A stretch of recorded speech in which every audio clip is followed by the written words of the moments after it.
Kontraksi ekonomi terbukti sudah 4 kuartal minus. Maka efek bulan Juli lockdown PPKM Jawa Bali di mana 70% peredaran uang nasional ada di sana untuk menahan laju pemaparan dibatasi gerakannya. Hal ini secara ekonomi pasti akan berpengaruh besar karena negatif lagi. Kita semua tahu strategi ekonomi tidak tumbuh baik selama ini. Pandemi gelombang pertama membuat minus 4 kuartal. Lalu pandemi gelombang kedua sedang kita bersama perangi saat ini. Entah apa yang terjadi dalam 2 kuartal ekonomi ke depan sisa tahun 2021 ini. Namun pemerintah tetap optimis bisa membuat ekonomi naik. Bahkan kalau tidak percaya akan dipanggil Pak Luhut. Sehubungan dengan yang tidak percaya akan mendapatkan penjelasan Pak Luhut, maka saya mengacungkan tangan tinggi-tinggi dan berkata dengan keras, Saya Pak, yuk ngobrol Pak, bagaimana strateginya dan akan lakukan apa Pak agar ekonomi tumbuh. Kalau ternyata jawabannya dengan investor asing masuk, itu bukan jawaban yang bikin kami semangat Pak, yang lain dong. Kalau dengan pinjaman hutang,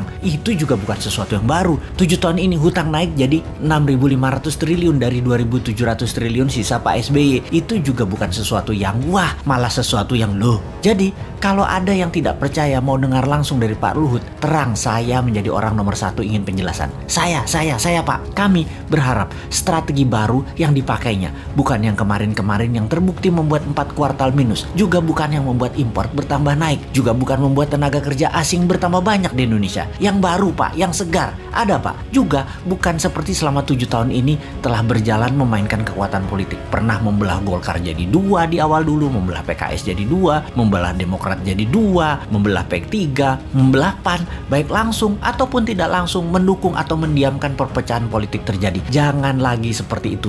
Jangan terlalu berpolitiklah bernegara. Utamakan keselamatan rakyat, humanitarian. Ekonomi juga jangan terlalu mementingkan asing lah. Hutang, investor asing, kedua hasil bumi, sumber daya alam, tanah air, tenaga kerja asing, pajak mencekik, dukunglah dengan mempermudah. Seperti izin di BPOM misalnya. Ada ribuan izin yang nyangkut tahunan di sana. Juga berpihaklah dengan regulasi digital yang terbuka dan luas agar muncul startup unicorn atau dekakorn yang sampai saat ini nggak tumbuh-tumbuh lagi. Yang ada 5 unicorn itu juga produk sebelum 2014 kebanyakan. Bukan kebijakan selama 7 tahun berkuasa. Kalian belum membantu digital anak bangsa satu pun jadi unicorn karena kebijakan kalian. Mana janjinya? Ini hanya sedikit janji kampanye yang dipertanyakan generasi muda. Lalu ada mini lockdown Jawa Bali Juli ini. Akibatnya pasti melambat lagi 2 kuartal ke depan. Bisa minus lagi. Jangan sampai 6 kali minus loh ekonominya. Sampai akhir tahun 2021 ini minus, itu berbahaya. Berat mesin ekonomi kalau turunnya terlalu dalam atau diamnya mesin terlalu lama. Yang Newmind takut adalah minyak crude oil yang saat ini $75